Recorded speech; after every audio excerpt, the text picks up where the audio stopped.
तो आज हम जो बात करने वाले हैं अपनी अर्थ के बारे में। हमारी जो पृथ्वी है वो कैसी है, कैसे बनी।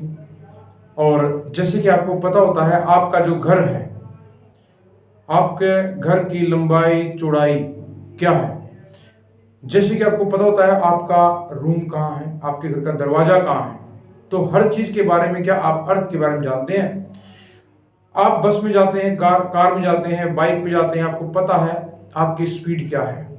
क्या आप जानते हैं हमारी पृथ्वी की स्पीड क्या है। आप कहीं भी जाते हैं, किसी से बोलते हैं, बात करते हैं, जानते हैं, आपको पता होता है कि एज क्या है, आपकी एज क्या है, सामने वाले की एज क्या है, आप बहुत अच्छे से जानते हैं।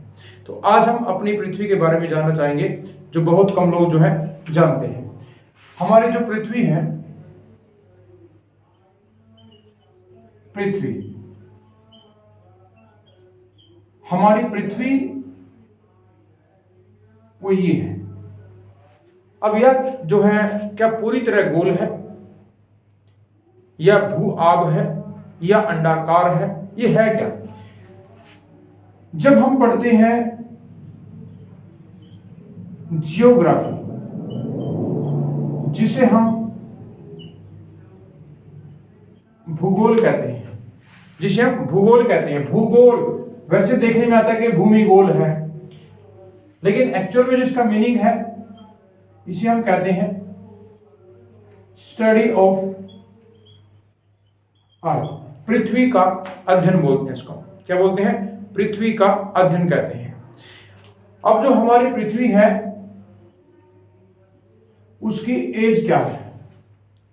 पृथ्वी की जो एज है 4.6 बिलियन ईयर है, लगभग 4.5 अरब वर्ष की हो चुकी है हमारी पृथ्वी। तो अब इसकी एज कहां तक जा सकती है, ये तो आज तक विद्वानों ने नहीं बताया, लेकिन इसकी आयु इतनी और हो सकती है। और क्या आप जानते हैं इस यूनिवर्स की आयु क्या है? 15 अरब वर्ष, 15 बिलियन ईयर्स एगो की हम बात करते हैं, कि जब एक बिग बैंग थ्योरी हुई, एक ब्लास्ट होता है यूनिवर्स के अंदर, और ब्लास्ट से बहुत सारे पार्टिकल गैस अलग होती है, जिससे गैलेक्सी बनते हैं, बिलियन गैलेक्सी बनते हैं, और बिलियन स्टार बनते हैं। इस तरह से हमारी जो पृथ्वी बनती है, बहुत उतार चढ़ाव के बाद और हमारी पृथ्वी बन जाती है। और हम अपने पृथ्वी की शेप की बात करते हैं, जियोइड शेप, भू आब, जो पूरी तरह गोल नहीं है, पूरी तरह अंडाकार नहीं है, पूरी तरह चपटी नहीं है, भू आब कहते हैं, जियोइड कहते हैं। अब जो पृथ्वी है, ये इसका नॉर्थ है, ये इसका साउथ है, ये इसका ईस्ट है, ये इसका वेस्ट है। और नॉर्थ से साउथ, ईस्ट टू वेस्ट, इसका डायमीटर कितना है? ईस्ट टू वेस्ट इसका डायमीटर कितना है? हमारी पृथ्वी नॉर्थ से लेकर साउथ तक कितनी है? यह है 12,714 किलोमीटर। और ईस्ट टू वेस्ट कितनी है? 12,756 किलोमीटर।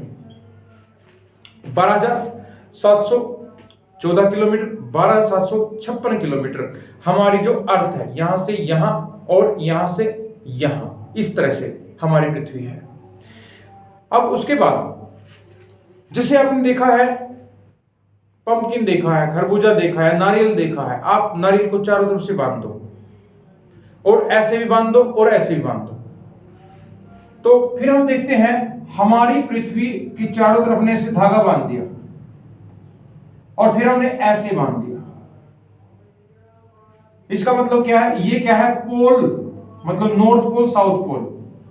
तो हम जब बात करेंगे पोल टू पोल, हमारी अर्थ का जो सरकम है, सरकम मतलब परिधि जिसे बोलते हैं।